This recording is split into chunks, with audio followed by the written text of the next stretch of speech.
शकुंतला के बेटे आलोक ने लव मैरिज की थी। शकुंतला अपने बेटे की शादी से नाखुश थी क्योंकि उसे अपनी घर की बहू के रूप में एक ऐसी लड़की चाहिए थी जो उसके घर की सारी जिम्मेदारियों को संभाले, साथ ही संस्कारी हो, गुणी हो। लेकिन शकुंतला की बहू पूजा तो इससे काफी परे थी। शकुंतला की बहू पूजा मॉडल थी और उसे छोटे कपड़े पहनना, बाहर घूमना, बाहर का खाना ये सब बहुत पसंद था। एक रोज सुबह सुबह शकुंतला की बहू पूजा घर से निकल रही होती है। अरे बहू, कहाँ चली तू सुबह सुबह? मैं यहाँ बैठी हुई चाय का इंतजार कर रही हूँ और तू सज सवर कर कहाँ जा रही है, वो भी बिना बताए? मुझे तो पता था मेरे घर की बिल्ली तो रास्ते में ही बैठी होगी मेरा रास्ता काटने के लिए, तभी उसे बता दूंगी कि मैं कहाँ जा रही हूँ। ये क्या बदतमीजी है? तू अपनी सास को बिल्ली कह रही है? ये सब छोड़िए, मैं अपने दोस्तों के साथ घूमने जा रही हूँ, तो आप मुझे फोन करके बार बार परेशान मत करना और आप अपने लिए खाना बना लेना और खा लेना। अरे सुन तो बहू, तू घर से बाहर नहीं जाएगी। अरे ऐसे कैसे तुझे जाने दूं? बहू मैं कहती हूँ रुक जा। पूजा अपनी सास की एक नहीं सुनती और घर से निकल जाती है। पूजा ने शॉर्ट्स पहने थे और शकुंतला ये देखकर अपना सर पीटते हुए खुद से कहती है, हे प्रभु, ये मेरे बेटे ने कैसी कुलक्षणी को इस घर की बहू बना दिया है। ये तो लक्ष्मी को भी घर में आने ना दे। शकुंतला ये सोचने में लगी होती है, तभी उसकी पड़ोसन विमला का आना होता है। अरे शकुंतला, जो मैं अभी देख कर आ रही हूँ ना, वो सच है क्या? अरे राम रे राम, तेरी कल की आई बहू तो मोहल्ले में आग लगा रही है। अरे तुझे पता है, तू जले पर नमक छिड़कने का काम ना कर। अरे तू तो अपने बेटे को कुछ बोलती क्यों नहीं है? अगर ऐसा हो रहा है तो कल को मोहल्ले के बच्चे, बूढ़े, नौजवान सभी के सभी तेरे घर के बाहर कुर्सी लगाए बैठे रहेंगे। अब तू ही बता कि मैं क्या करूं इसे सुधारने के लिए। ना ये मेरी बात सुनती है और ना ही कोई बात मानने वाली है।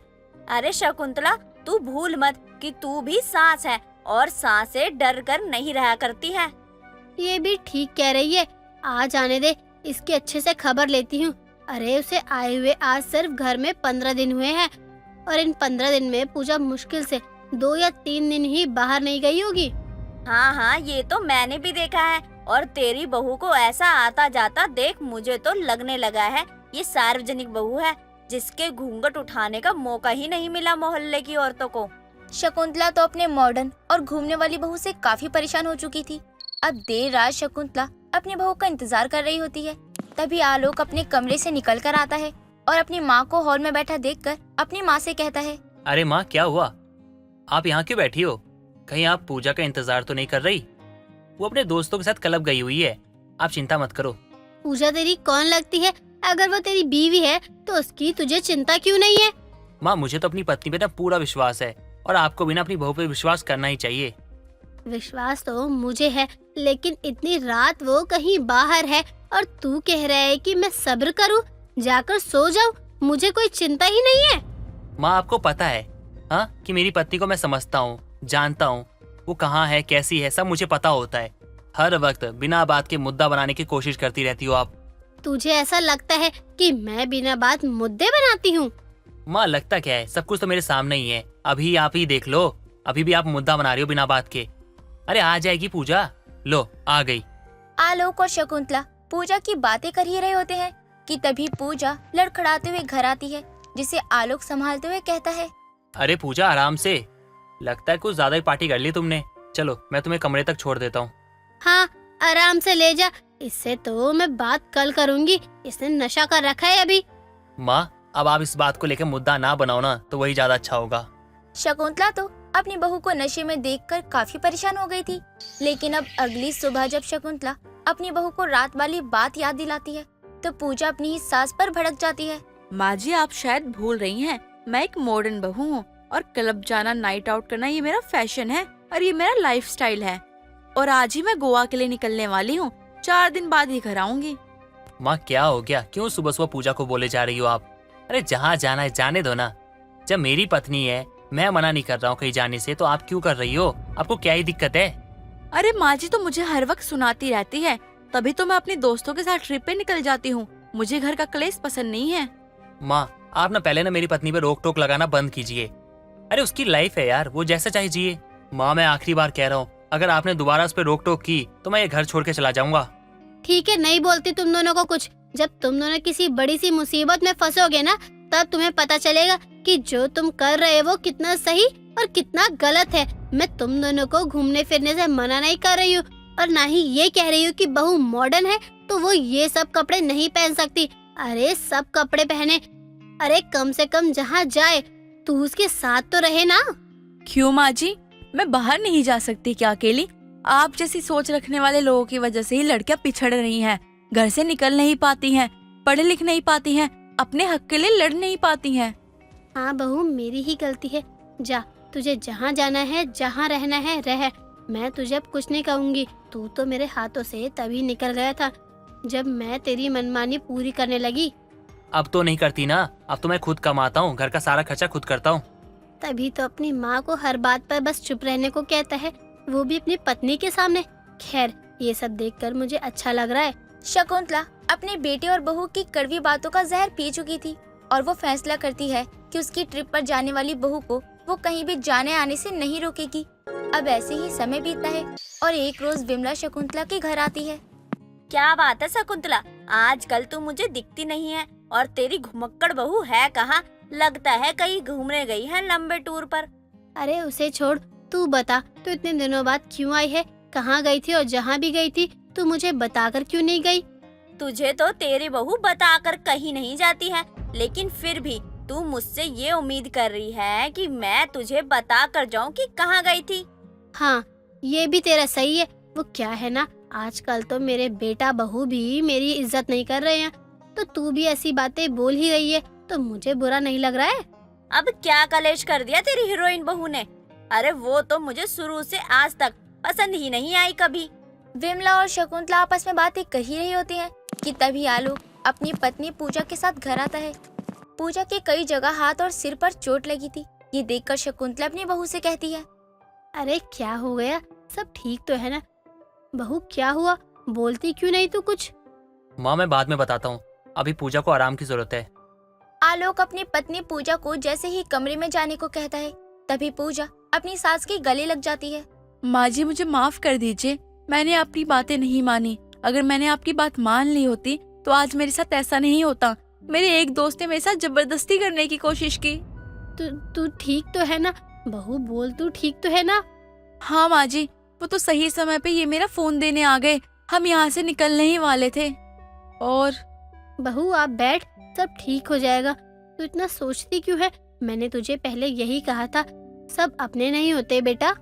यही तो मैं समझ नहीं पाई, और ये मैं समझ जाती तो शायद मेरे दोस्त ऐसे नहीं होते। वो तो भला हो इनका जो ये सही समय पे आ गए। देखा, मैंने कहा था ना, अपनी बहू को ज्यादा बाहर आने जाने मत दे, लेकिन नहीं, तू है कि मानती ही कहाँ है मेरी बातों को। देर से ही सही, लेकिन पूजा को बाहर घूमना और कई कई दिन बाहर रहना सबक दे देता है, जिसके बाद तो पूजा अपनी सास की बात को मानकर घर में ही रहने लगती है। मालकिन, अरे ओ मालकिन, सुनाई नहीं देता इनको? बहरी हो गई हैं का शायद? क्या हुआ, क्यों चिल्ला रहे हो इतना? गले को कम फाड़ा करो ताकि उसको भी लगे कि मैं इंसान के अंदर हूँ। ये सब छोड़ो, आप पहले मुझे ये बताओ, चाय पत्ती किसने और क्यों बदला? मुझसे पूछा भी नहीं और ना ही कोई इन्फॉर्मेशन दिया चाय पत्ती बदलने से पहले। बोलना क्या चाहती हो? अब तुमसे पूछकर चाय पत्ती बदलूं? वाह! देखो मालकिन, साफ साफ बात है मेरी, चाय पत्ती किसने बदली? मैंने बदली। क्यों, क्या हो गया? क्या हो गया? मेरी पूरी जिंदगी का सुकून चला गया, दिल की तसल्ली थी वो चाय की पत्ती। बहुत महंगी आती थी वो चाय पत्ती, इतनी महंगी चाय नहीं पी सकते। वार्निंग है, ठीक से सुन लो, जिंदगी का सुकून चला गया, दिल की तसल्ली थी वो चाय की पत्ती, और शाम तक ना आई वो चाय की पत्ती, फिर समझ लो आपके घर से छुट्टी। ब्रेक ब्रेक, शाम तक आ जाएगी तुम्हारी चाय पत्ती। कमला बहुत ही डिमांडिंग नौकरानी थी। कमला के नखरे, बाप रे बाप। कमला अपना काम बहुत साफ तरीके से करती थी, लेकिन वो बहुत कामचोरी भी किया करती थी। कमला की खास बात तो वो थी कि वो भरोसेमंद थी। उसे बहस लड़ना बहुत अच्छा लगता था, लेकिन कमला की डिमांड से पायल और क्षितिज दोनों बहुत परेशान हो गए थे। एक रोज की बात है, जब कमला रसोई में खाना बना रही होती है, तभी क्षितिज और पायल खाना टेबल पर लगाने को कहते हैं। कमला दीदी, खाना लगा दो, बहुत भूख लगी है, पेट में तो चूहे तांडव कर रहे हैं। भैया, आज स्पेशल खाना बनाया है मैंने, आप लोगों को मजा आ जाएगा खाना खाकर। उंगलियां चाटते रह जाएंगे आप लोग। अच्छा, वो तो खाना खाने के बाद ही पता चलेगा कि उंगलियां चाटते हैं या नहीं। खाना लगाओ अब। तभी कमला खाना टेबल पर लगा देती है और तभी क्षितिज खाना देखकर कमला को बुलाता है। कमला दीदी, कमला दीदी। हाँ भैया, क्या हुआ? कमला दीदी, ये क्या है? क्या बनाया है आपने? बताना जरा। अरे भैया, ये तो मैंने बनाई है दाल। अच्छा, तो घर में स्विमिंग कॉस्ट्यूम है क्या? क्या मजाक कर रहे हो भैया? मैं कहाँ से लेकर आऊँ ये कॉस्ट्यूम वगैरह? शिट, अगर होती ना तो मैं पानी जैसी दाल में तैर कर दाल ढूंढता और शायद मिल भी जाती। और ये क्या है कमला दीदी, जरा बताने की कोशिश करेंगे? हाँ क्यों नहीं, ये मैंने खोया पनीर बनाया है। तो पनीर कहाँ है इसमें? मालकिन, आप बिना समझती नहीं हो, इसमें पनीर नहीं है, तभी तो खोया पनीर नाम है सब्जी का। कमला के पास क्षितिज और पायल के सवालों का जवाब रहता था। ऐसे ही दिन गुजरते हैं। एक रोज पायल और क्षितिज बैठकर कमला के बारे में बात कर रहे होते हैं। क्षितिज, आपको पता है काम वालों के कितने नखरे बढ़ गए हैं? अच्छा, लेकिन हुआ क्या? और अपनी काम वाली तो सही है ना? उसी की बात कर रही हूँ। कितने नखरे हो गए हैं, एक काम बताओ तो 100 बहाने बना देती है मुझे। बहुत कामचोर हो गई है कमला। मुझे लगता है अब हमें नौकरानी बदल लेनी चाहिए। आप क्या बोलते हो? अरे एक मौका दे देते हैं, फिर सोचते हैं कि क्या करना है, कैसे करना है। और वैसे भी अभी दूसरी नौकरानी कहाँ से मिलेगी? उसके लिए तो टाइम लगेगा ना। क्षितिज जी, समझा करो, बहुत ज्यादा डिमांड करने लगी है। अब मुझसे नहीं झेले जाते कमला दीदी के रोज रोज नखरे। कल जब आएगी आप खुद उनसे काम करवा लेना, ठीक? इतनी भी बड़ी बात नहीं है जो तुम ऐसे बात कर रही हो। तुम चिल करो यार, मैं संभालूंगा सब कुछ। अब कल पता चलेगा इनको कमला दीदी से काम करवाना कितना मुश्किल है। थोड़ी देर बाद दोनों सोने चले जाते हैं। ऐसे ही अगली सुबह जब कमला क्षितिज और पायल के घर में झाड़ू लगा रही होती है, तभी क्षितिज वहाँ आकर कमला को काम बताने लगता है। कमला दीदी, कमला दीदी, अरे यहाँ देखो, यहाँ आपने झाड़ू सही से नहीं लगाया। ये तो गलत बात है ना। थोड़ा दबा के लगाओ। अरे दबाओ दबाओ, अरे दबा के लगाओ ताकि घर का सारा कचरा बाहर हो जाए। ठीक है भैया, आप बैठो, मैं लगा देती हूँ। और आप ऐसे इधर उधर मत घूमा करो, फिर घर में झाड़ू लगाने का कोई फायदा नहीं है। अच्छा जी, तो एक काम करता हूँ, मैं फिर उधर बैठता हूँ और आपका जब झाड़ू लगाना हो जाए ना तो मुझे बता देना, ठीक है? हो गया भैया झाड़ू। क्या? अभी तो तुमने झाड़ू उठाया, लगाना स्टार्ट किया और इतनी जल्दी हो भी किया। वेरी फास्ट कमला दीदी, बहुत अच्छे। आप सुनो, आपके लिए ना और एक काम है। अच्छा, कौन सा काम है भैया? कपड़े धोने के लिए निकाल के रख दिया है, आप ना उसे धुल देना, फिर मैं दूसरा काम बताता हूँ, ठीक है? चलिए फटाफट से शुरू हो जाइए, आज बहुत काम है। डोंट वेस्ट योर टाइम कमला दीदी। अरे भैया, मैंने वो कपड़े बहुत पहले धुल के सूखने को भी डाल दिए थे। आप दूसरा काम बताओ, कौन सा करना है? दूसरा काम? अरे दूसरा काम पता है क्या है? वही काम करना है आपको दोबारा से, क्योंकि आप जब भी कपड़े धोती हो ना तो कपड़े गंदे छोड़ देती हो, इसलिए ना आपको दोबारा से कपड़े धोने हैं, ठीक है? तो शुरू हो जाइए। क्षितिज ने कमला को दोबारा कपड़े धुलने को कहा। इसी बात को कमला पायल को बताने उसके पास पहुंच जाती है, उसके कमरे में जहां वो रेस्ट कर रही होती है। मालकिन, मालकिन। क्या हुआ? रेस्ट कर रही हूँ ना मैं। आज एक दिन तो खुद से काम कर लो। मैं खुद ही काम करना चाहती हूँ, लेकिन आपके पति यानी क्षितिज भैया कोई काम मेरे हिसाब से मुझे करने ही नहीं देते हैं। धुले हुए कपड़े फिर से धुलवाने को बोल रहे हैं और घर में झाड़ू दबा दबा कर लगाने के लिए बोल रहे हैं। इतना किचकिच मुझे नहीं पसंद है। आपका घर है, आप ही संभालो, मैं तो जा रही हूँ। अरे ऐसे कैसे चली जाओगी? घर का पूरा काम बिखरा हुआ है। नहीं, पहले आप भैया को एक जगह बैठने को कहो, वरना मुझसे काम नहीं होगा। ठीक है, जाओ भैया को बुला कर ले आओ, मैं उन्हें समझाती हूँ, तुम आराम से काम करो। नहीं, मैं नहीं बुलाऊंगी उनको, आप ही बुला लो। कमला इतना बोलकर पैर पटकते हुए वहाँ से चली जाती है और पायल क्षितिज को बुलाती है और फिर उससे बात करती है। देखिए क्षितिज, कुछ वक्त और हम दूसरी नौकरानी ढूंढ लेंगे, तब तक आप शांत रहो। अरे मेरी भोली पत्नी, मैं ये सब कुछ कमला दीदी को यहाँ से भगाने के लिए कर रहा था, लेकिन तुमने तो मेरा पूरा खेल खराब कर दिया। तुम्हें पता है मुझे नौकरानी मिल गई है, वो भी बिना डिमांड वाली, और पगार भी कम लेगी, और कमला दीदी की तरह ना नखरे भी नहीं है उसके। हाँ हो, अगर अभी कमला दीदी चली जाती तो पूरे घर का काम कौन करता? मैं और तुम, और कौन करता? मुझसे नहीं होगा आज काम। अरे मेरी जान, मैंने अभी तो कहा था ना तुम्हें कि मैंने नई नौकरानी देख ली है और वही आकर सारा काम करती। तुम टेंशन क्यों लेती हो यार? तुम ना बस रिलैक्स करो, ओके? क्षितिज और पायल की सारी बातें कमला दीवार के पीछे से सुन लेती है और उदास हो जाती है और फिर मन ही मन सोचने लग जाती है। ढूंढ लो, लेकिन किसी दिन कमला के पास आना ही पड़ेगा। कमला इतना सोचकर वहाँ से बिना कुछ बोले चली जाती है और फिर पायल देखती है कमला पूरे घर में कहीं नहीं है और घर का सारा काम भी हो गया था। ऐसे ही दूसरे दिन क्षितिज नई नौकरानी विमला को लेकर आता है और उसे काम समझाने लगता है और विमला घर का काम करने लगती है। तभी पायल क्षितिज को बोलती है, वाह क्षितिज जी, क्या बात है, कल कमला गई और आज विमला को ले आए। Very fast. हाँ, क्या करूं, तुम्हारा पति है ही बहुत समझदार। अब कल क्या होगा तुम्हारे पति को ना सब कुछ पहले से ही पता है। बस बस, खुद की तारीफ बहुत कर ली आपने। अब कुछ काम की बातें करें। विमला का पगार कितने में फाइनल किया है आपने? कमला दीदी को ना जितना देते थे ना बस उतना ही देंगे। दोनों के बीच बात हो ही रही थी, तभी विमला टेबल साफ करने के बहाने से टेबल में रखी घड़ी उठा लेती है और छुपा लेती है। विमला काम तो अच्छा करती थी, लेकिन उसे चोरी करने की बहुत बुरी आदत थी। ऐसे ही आए दिन घर से कुछ न कुछ चीजें गायब हुआ करती थी और पायल हैरान रहती। और ऐसे ही एक दिन पायल विमला को पूछती है, विमला दीदी, आपने मेरी सोने की अंगूठी कहीं देखी है क्या? जो मैंने शीशे के सामने एक कटोरी में रखी थी, मुझे वो कहीं नहीं मिल रही है। अरे ना दीदी, मुझे नहीं मालूम, मैंने नहीं देखा आपका कोई भी सामान। सोने की अंगूठी, ओहो, बहुत पैसे मिलेंगे अगर इसको बेच दूंगी तो। एक बार घड़ी बेचकर ज्यादा पैसे नहीं मिले थे, इस बार पूरा हिसाब बराबर कर दूंगी। क्या सोच रही हो? कुछ नहीं, बस सोच रही थी कि आपकी अंगूठी गई तो गई कहाँ। मैं सोच रही हूँ कि कहाँ जा सकती है। कहीं आपकी पहली वाली नौकरानी ही तो नहीं ले गई। मुझे तो उसी पर शक है। पायल बिना कुछ बोले वहाँ से चली जाती है। कमला के पास जाकर उसे सारा सच बताती है कि उसके जाने के बाद जो नौकरानी उसके घर काम करने आई थी वो बहुत चोरियां कर रही थी और तुम वापस आ जाओ, ये अब कमला से कहती है। और फिर कमला पहले की तरह पायल और क्षितिज के घर में काम करने जाती है। कमला अब भी अपनी मर्जी से ही काम करती है। सुरभि सुबह हॉल में सबके लिए चाय लेकर आती है। तभी उसकी सास सुमित्रा अपने छोटे बेटे अक्षित के बारे में सुरभि से पूछती है। बहू, अक्षित कहाँ है? अभी तक जागा नहीं क्या? माँ, उससे क्या पूछ रही हो?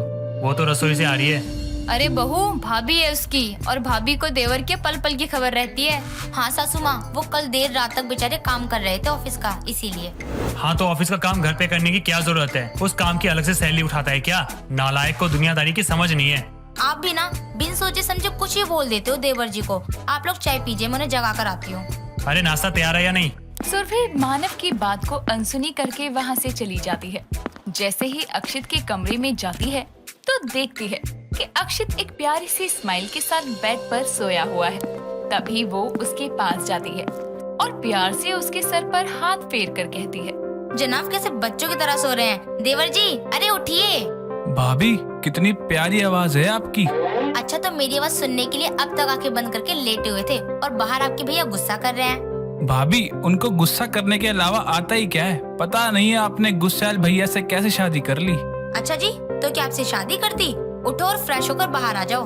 इतना कहकर सुरभि वहाँ से जाने लगती है। तभी अक्षित उसका हाथ पकड़कर उसे अपनी तरफ खींचकर कहता है, वैसे आप कर सकती थी मुझसे शादी। अच्छा जी, पीछे हटो बदमाश। इतना कहकर वो उसे जोर से धक्का देकर बेड से गिरा देती है और वहाँ से चली जाती है। कुछ देर में सभी हॉल में टेबल पर बैठे नाश्ता कर रहे थे कि तभी सुमित्रा एक लड़की की फोटो दिखाते हुए कहती है, इस लड़की से तो अक्षित के रिश्ते के बाद चलाई है मैंने। बहुत सुशील और संस्कारी है लड़की, मुझे तो एक ही नजर में भाग गई। अब तुम लोग अपनी राय बता दो। इसमें राय लेने जैसा क्या है? सासू माँ, मुझे देना फोटो जरा, मैं भी तो देखूं अपनी होने वाली देवरानी को। हाँ माँ, अगर आपको और भाभी को पसंद है तो मेरी तरफ से भी बात पक्की कर दो। सासू माँ, वैसे भी इसकी फोटो देखकर लग रहा है कि कितनी मॉडर्न होगी। आपको नहीं लगता हमें एक आध जगह और रिश्ता देकर ही शादी का सोचना चाहिए? वैसे भी अभी देवर जी की उम्र ही क्या है।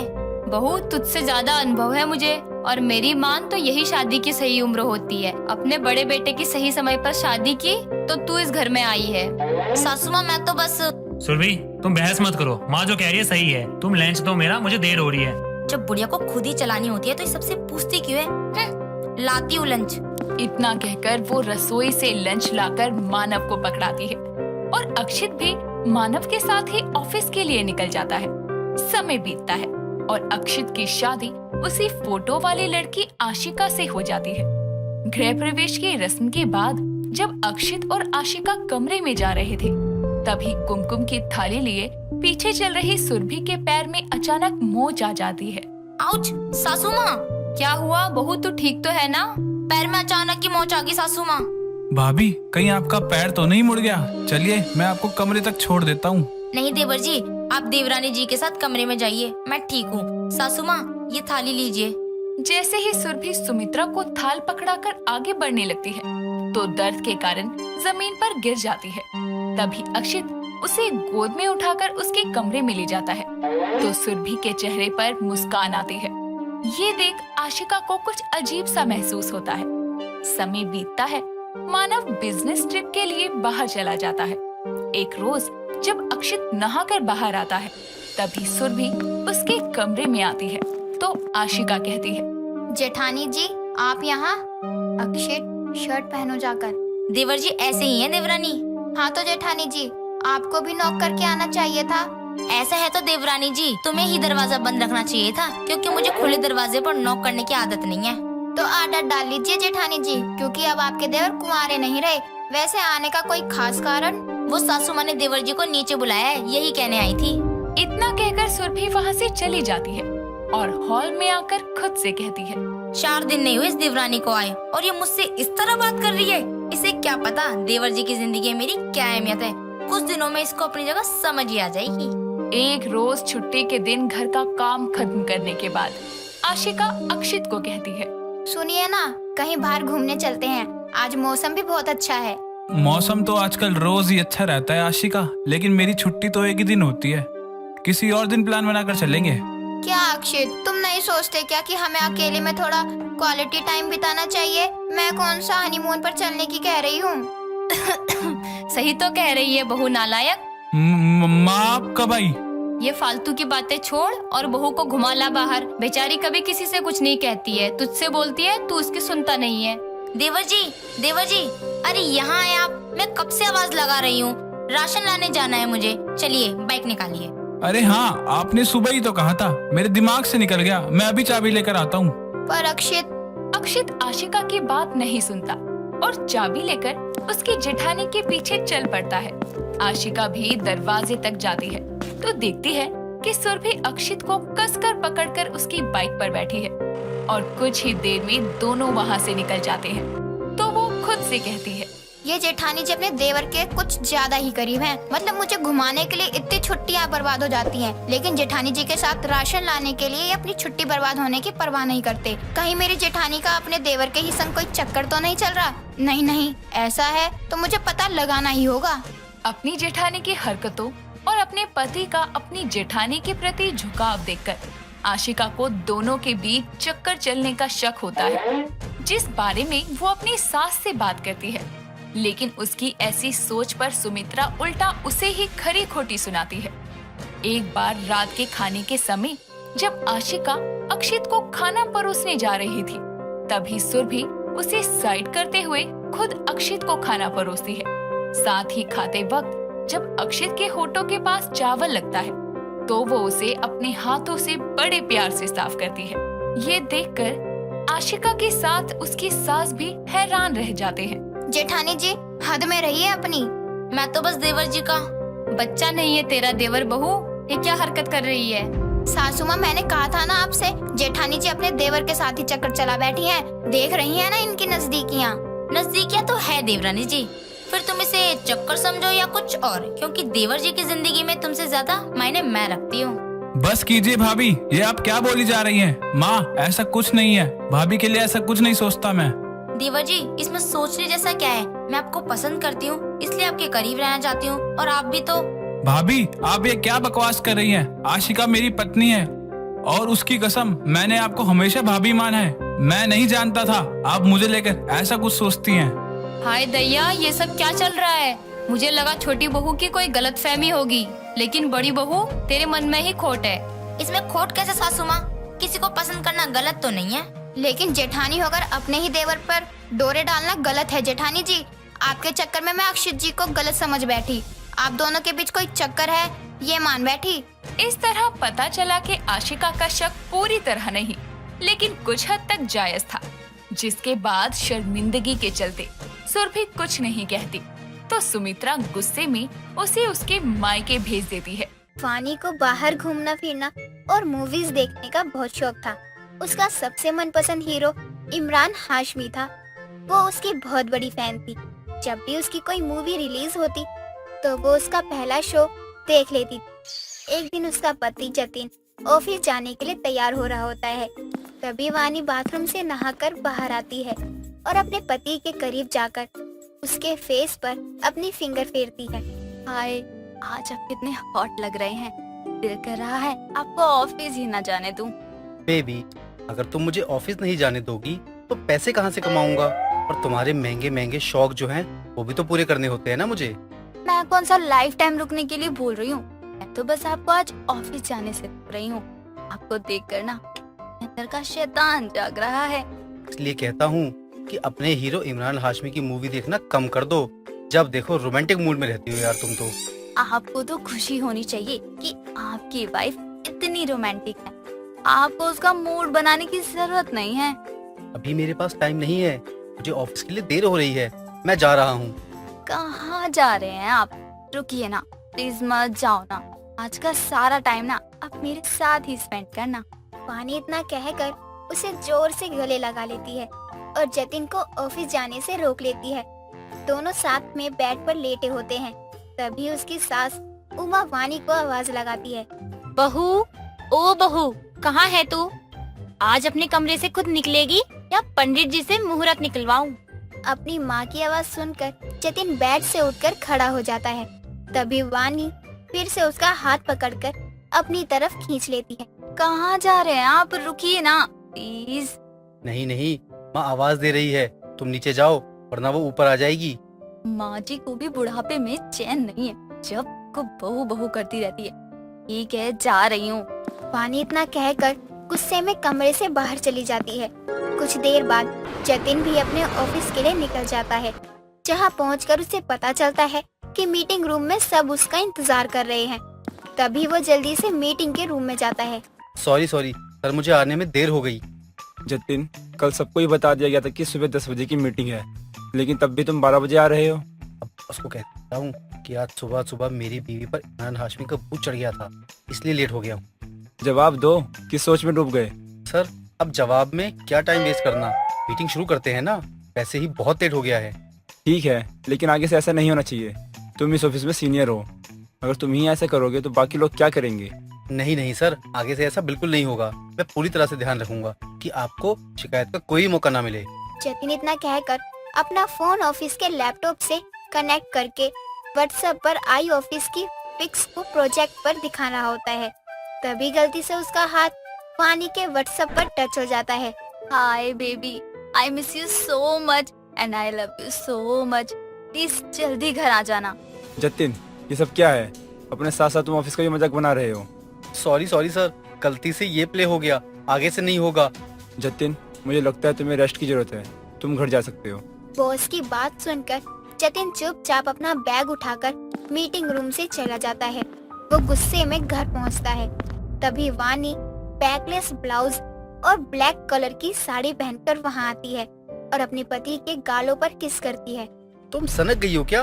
पूरे दिन रोमांटिक मूड में रहती हो। पूरे दिन तुम्हारे पास इमरान हाशमी की मूवी देखने के अलावा कोई काम नहीं होता ना, लेकिन मेरे पास तो होता है। आप मुझ पे चिल्ला रहे हैं, गुस्सा कर रहे हैं? हाँ, चिल्ला रहा हूँ। क्या कर लोगी तुम? सुबह से दिमाग खराब कर रखा है तुमने। वाह, क्या जमाना आ गया है। गुस्सा मुझे होना चाहिए तो खुद गुस्सा हो रहे हैं। अच्छा जी, मैंने ऐसा क्या कर दिया जो तुम्हें मुझ पर इतना गुस्सा आ रहा है? आपने मेरे इतने प्यार भरे मैसेज का रिप्लाई नहीं किया, इसलिए। तुम्हारे उस प्यार भरे मैसेज के चक्कर में आज मुझे मेरे पूरे ऑफिस के सामने तमाशा बना के रख दिया गया। क्या जरूरत थी तुम्हें ऐसा करने की?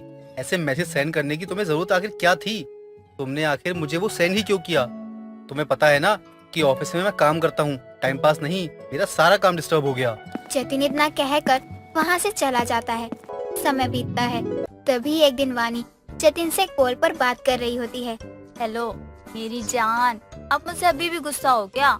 नहीं यार, मैं तुमसे गुस्सा नहीं हूँ, बस हर बार एक जैसा मूड नहीं होता। ठीक है, मैं आगे से ध्यान रखूंगी। आप मुझसे ना गुस्सा मत हुआ करो, मुझे अच्छा नहीं लगता है। मेरी लाइफ के इमरान हाशमी तो आप ही हो ना। अब आपसे ये सब कहूंगी तो किससे कहूंगी? अच्छा एक बात बताओ, तुम्हारे ऊपर से कभी इमरान हाशमी का भूत उतरेगा भी या नहीं? नहीं, मेरे ऊपर से इमरान हाशमी का भूत कभी नहीं उतरेगा। इतना अच्छा है वो, लेकिन मेरे इमरान तो आप ही हो ना। अच्छा ठीक है, अब फोन रखो और मुझे काम करने दो। रुकिए ना, बात तो कीजिए मुझसे। जब देखो बस काम काम, कभी मेरी तरफ भी ध्यान दे लीजिए। वानी बिंदास मूड में अपने पति से बात करने में लगी होती है और उसकी सारी बातें उससे कुछ दूर खड़ी उसकी सास उमा सुन रही होती है। इसी बात से अनजान उमा की वानी अपने पति से ही बात कर रही है। वो उसके पास आती है और उसके सर पर मारती है। कौन है ये इमरान जो मेरे बेटे का बसा बसाया घर उजाड़ रहा है? और तुझे शर्म नहीं आती है शादीशुदा होने के बाद किसी और से बात करते हुए? माँ जी, मैं अपने इमरान से बात कर रही हूँ, इसमें आपको कोई परेशानी नहीं होनी चाहिए। उसी कर्म जले के बारे में पूछ रही हूँ मैं, जिसके लिए तू अपने इतने प्यार करने वाले पति को भी धोखा देने के लिए रेडी हो गई है। माँ जी, आप गलत समझ रही हैं, मैं तो उनसे ही बात कर रही थी। हाँ हाँ, और झूठ बोल ले, मुझे पता है तू मेरे बेटे से नहीं बल्कि अपने किसी इमरान से बात कर रही थी। आने दे मेरे बेटे को, मैं उसे सब बताऊंगी। वो 4 दिन के लिए बाहर क्या गया? तूने अपने रंग दिखाना शुरू कर दिया। माँ जी सुनिए तो मेरी बात। तू मुझसे बात मत कर, मुझे अभी तुझ पे बहुत गुस्सा आ रहा है। उमा इतना कहकर वहाँ से चली जाती है। दिन बीतते हैं। तभी एक रोज वानी हॉल में बैठी हुई इमरान हाशमी की मूवी देख रही होती है। तभी उसकी सास उमा वहाँ आती है। ये किस बंदर की मूवी देख रही है? कुछ भजन कीर्तन देख तो मैं भी देख लूं। माँ जी, पहली बात तो ये कि आप इस हीरो को बंदर मत बोलो, मैं इसकी बहुत बड़ी फैन हूँ। तू ऐसे हीरो की ही फैन हो सकती है, खुद भी तो वैसे ही है। माँ जी, आप मेरे इमरान को कुछ मत कहिए। कितने इमरान हैं तेरी लाइफ में? आज एक साथ ही बता दे मुझे, ताकि मैं तेरे पति को बता सकूं कि उसकी बीवी निकल गई उसके हाथ से। माँ जी, आप ये कैसी बातें कर रही हैं? मेरी लाइफ में सिर्फ 2 ही इमरान हैं। एक रहने दे, मुझे बताने की कोई जरूरत नहीं। जब तेरा पति आएगा उसे बता दियो बस। उसे भी तो पता चलना चाहिए ना कि उसकी पत्नी कितनी सच्चाई से रिश्ता निभा रही है। माँ जी, आप कितनी आगे की सोच रही हैं। मैं सच बोल रही हूँ, ऐसा कुछ नहीं है। वानी और उमा आपस में बहस कर ही रही होती हैं। तभी जतिन वहाँ आ जाता है और उमा उसे फोन से लेकर मूवी तक की सारी बातें बताती है, जिसे सुनकर वो जोर जोर से हंसने लगता है। माँ आप शांत हो जाओ, जैसा आप समझ रही हो वैसा कुछ नहीं है। आपकी बहू इमरान हाशमी की फैन है, इसलिए ये प्यार से मुझे भी इमरान बोलती है, और कुछ नहीं। इमरान हाशमी दरअसल एक हीरो है, हीरो। अच्छा, अगर ऐसा है तो इससे पूछ, उस दिन ये फोन पर किससे बातें कर रही थी? माँ जी, मैंने उसी दिन आपसे कहा था कि मैं जतिन जी से ही बात कर रही हूँ, लेकिन आप है कि आपको मुझ पर विश्वास ही नहीं है। मैं नहीं मान सकती हूँ, तू झूठ बोलकर अपनी पत्नी को बचा रहा है। माँ मैं आपकी कसम खाकर बोल रहा हूँ कि वानी का इमरान मैं ही हूँ। उस दिन ये मुझसे ही बात कर रही थी। भगवान, मेरी बहू इमरान हाशमी की इतनी बड़ी फैन निकली कि अपने पति को ही इमरान बना लिया। कोई सुने तो सोचे पक्का इसका किसी इमरान नाम के लड़के से चक्कर चल रहा है। कोई और ऐसा तो बाद में सोचेगा। माँ जी, आप खुद यही सोच रही थी कि मेरा चक्कर चल रहा है कहीं और, लेकिन अब तो मान गई ना आप कि मैं एक प्रतिव्रता औरत हूँ। वानी की बात सुनकर जतिन और उमा दोनों हंसने लगते हैं और इसी तरह से उमा के सामने अपनी बहू का इमरान हाशमी की फैन होने का सच सामने आ जाता है। सुनंदा घर की सफाई कर रही थी, तभी उसकी पड़ोसन उर्मिला उसके पास आती है और कहती है, अरे सुनंदा, अब तो मोहल्ले वाले भी बात बनाने लग गए हैं, अब तो कुछ सोच ले। सोचना क्या है, और मोहल्ले वाले किस बारे में बातें बना रहे हैं, मुझे तो कुछ पता ही नहीं है। यही कि तेरे बेटे की उम्र बढ़ती जा रही है और तूने अब तक शादी नहीं करवाई। अरे जब तेरी बेटे की उम्र निकल जाएगी तब तो उसकी शादी करवाएगी क्या? अपनी बेटी के बारे में कुछ तो सोच। अपनी बेटी के बारे में सोचकर ही तो मैं अब तक उसकी शादी नहीं करवा रही, वरना तो मैं कब की उसकी शादी करवा देती। लड़कों की कमी थोड़ी है, लेकिन किसी भी अरे गहरे को अपनी बेटी थोड़ी सौंप दूंगी। जब लड़कों की कमी नहीं है तो उन लड़कों में से ही एक लड़का तुझे अपनी बेटी के लायक नहीं मिल रहा है क्या? देख पड़ोसन हूँ, तेरा ही भला चाहती हूँ। मेरी मान तो इस साल अपनी बेटी की शादी करवा दे। मैं तो ऐसा लड़का ढूंढ रही हूँ जिसकी सरकारी नौकरी हो। अरे सरकारी नौकरी वाला दामाद मिल जाए फिर तो मेरी बेटी और मैं दोनों की जिंदगी आराम से संवर जाएगी। सरकारी दामाद के चक्कर में कहीं अपनी बेटी को जिंदगी भर न बैठाना पड़ जाए। ज्यादा उम्र हो जाने के बाद सरकारी नौकरी वाला लड़का तो क्या, आम लड़का भी शादी के लिए हाँ ना करे। तुम लोग तो चाहते ही यही हो कि मेरी बेटी खुश ना रहे, लेकिन देख लेना मैं भी अपनी बेटी के लिए सरकारी नौकरी वाला लड़का ढूंढ कर ही रहूंगी, और तब सबके मुंह पर अपने आप ताले लग जाएंगे। मैं तो तुम दोनों माँ बेटी की भलाई के लिए ही बोल रही थी, लेकिन अब तूने सोच ही यही लिया है कि सरकारी नौकरी वाला दामाद ही मिले तो ढूंढती रहे। अगर मिल जाए तो बधाई हो और ना मिले तो राम राम। उर्मिला इतना बोलकर वहाँ से चली जाती है। सुनंदा को तो बस अपनी बेटी की एक सरकारी नौकरी वाले लड़के से शादी करनी थी, इसीलिए वो अब तक जितने भी लड़कों के रिश्ते आते मना कर रही थी।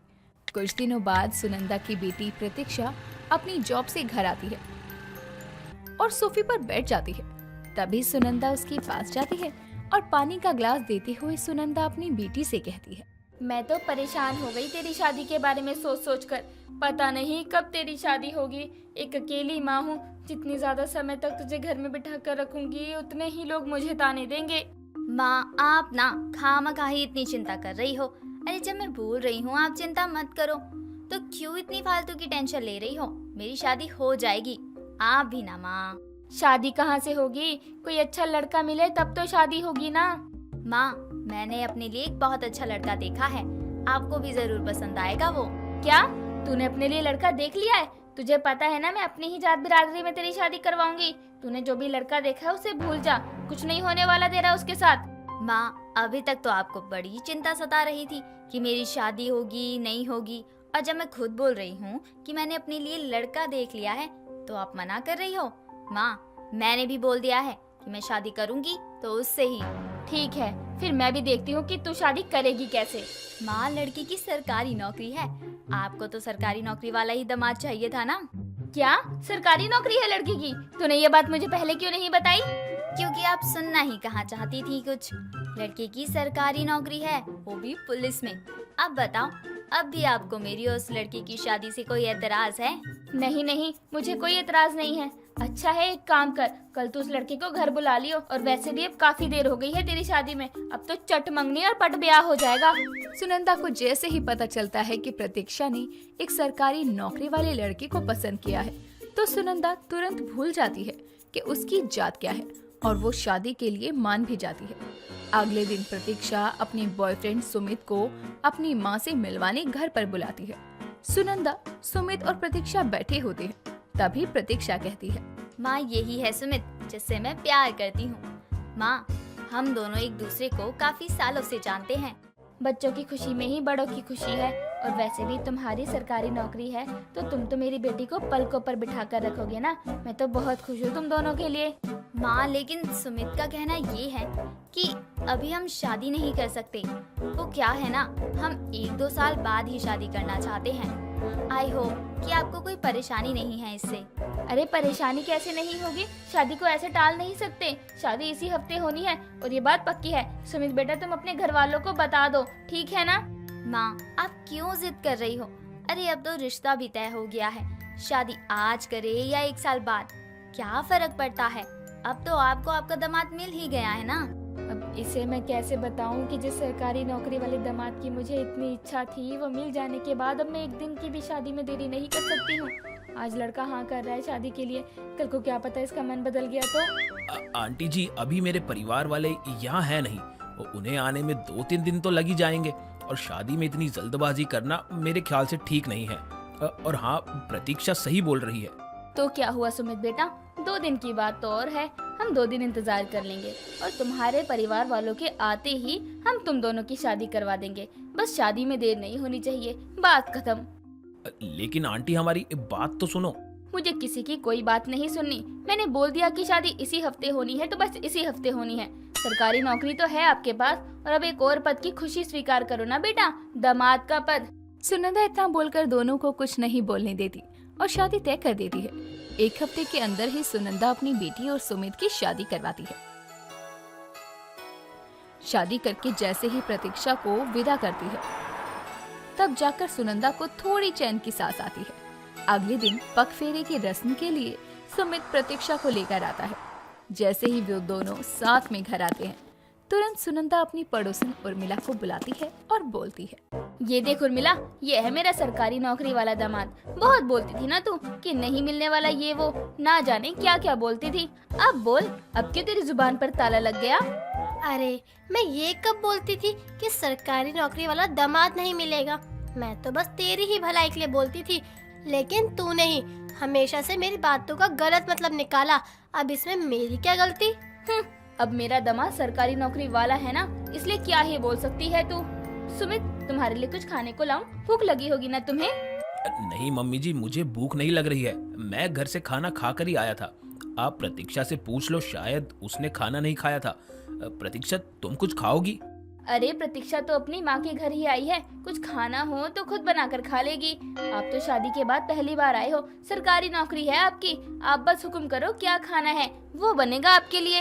अरे बस भी कर सुनंदा, जानती हूँ मैं कि तेरा दामाद सरकारी नौकरी वाला है, लेकिन अपनी बेटी को भी थोड़ा पूछ ले, वो भी शादी के बाद पहली बार आई है तेरे घर। हाँ मम्मी जी, आंटी जी सही बोल रही हैं। शादी के बाद पहली बार आई है, लेकिन यहीं पर पैदा हुई है, बड़ी हुई है, यहाँ का तो सब पता है उसे। अब मैं उसे भी कुछ पूछूं क्या? यहाँ तो मेरे सरकारी नौकरी वाले दामाद पहली बार आए हैं, उनकी खातिरदारी होनी चाहिए। माँ को उनका सरकारी नौकरी वाला दामाद तो मिल गया, अब उन्हें दूसरों से क्या लेना देना। वो तो अपने सरकारी नौकरी वाले दामाद के साथ इतनी खुश दिख रही हैं। क्यों माँ? और नहीं तो क्या। और आप सब लोग अपना अपना काम करो ना, मुझे अपने दामाद की खातिरदारी करने दो। सुनंदा तो अपनी बेटी की शादी होने से ज्यादा अपने दामाद की सरकारी नौकरी से खुशी मना रही थी, और सुनंदा का सपना पूरा होता है। दोस्तों, अगर आपको ये कहानी पसंद आई तो इसे लाइक करें, शेयर करें और कमेंट करके बताएं कि कहानी में आपको सबसे अच्छा क्या लगा।